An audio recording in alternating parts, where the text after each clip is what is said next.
আলু ভাজাটা খেতাম।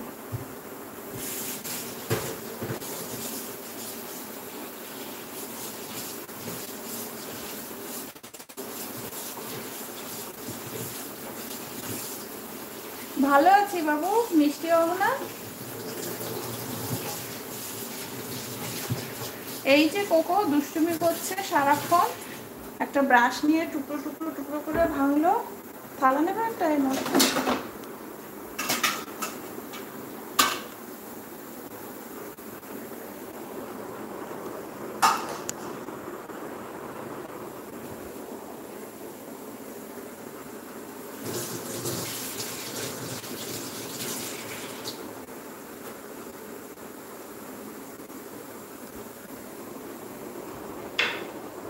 দেখো ওই যে ব্রাশটা খেয়ে টুকরো করে দিয়েছে মাসির পেছনে, তোমার পেছনে একদম।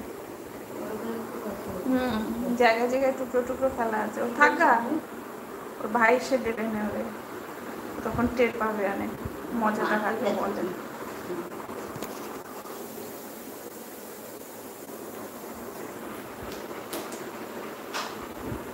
ওই ইয়ে হয়নি তো, বুড়ো হয়নি তো? না না, পচিয়ে আছে না। বোনের বাড়ির সার ছাড়া অর্গানিক।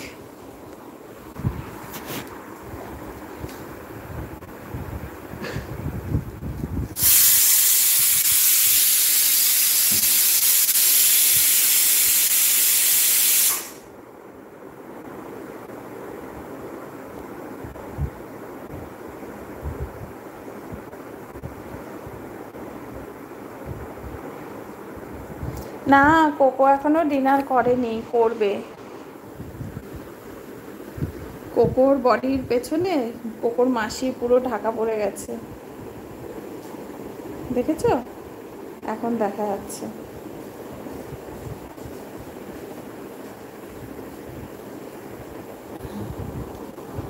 আমি রান্না বসিয়েছি।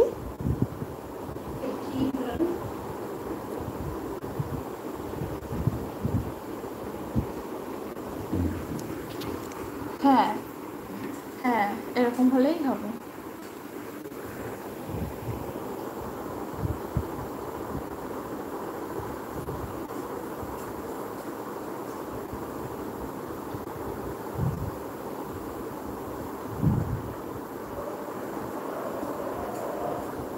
কুত্তাগুলো আবার চিল্লাচ্ছে কার উপর।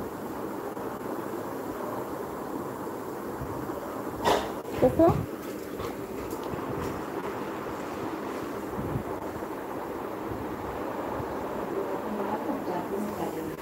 চারদিন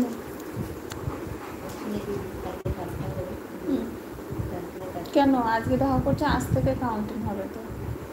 আমি তো সেটাই জানি। কেন দাও না হলে তো কাউন্টিং শুরু হয় না তো।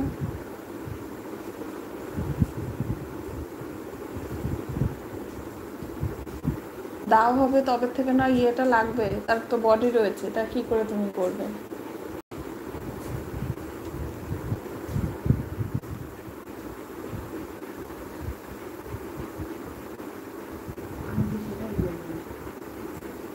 কোন ঠাকুর মশাইকে ডেকেছে? এখন যদি বলে যে করবে সেই নিয়মেই করবে। অপঘাতে 3 দিনের তো, 4 দিন।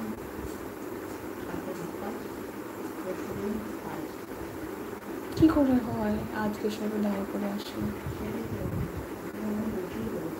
হ্যাঁ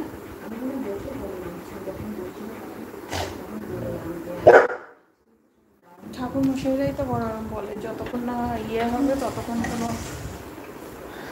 ইয়েই শুরু হবে না, কাউন্টিং শুরু হয় না। বর্ধমানের ঠাকুর মশাই কে নিয়ে এসছে? কেন এখানে নেই কেউ? সে এখানেই থাকে, বাড়ি এখানে থাকে, মানে সেটা পিতার বাড়ির লোক তো। কি হয়েছে বলো?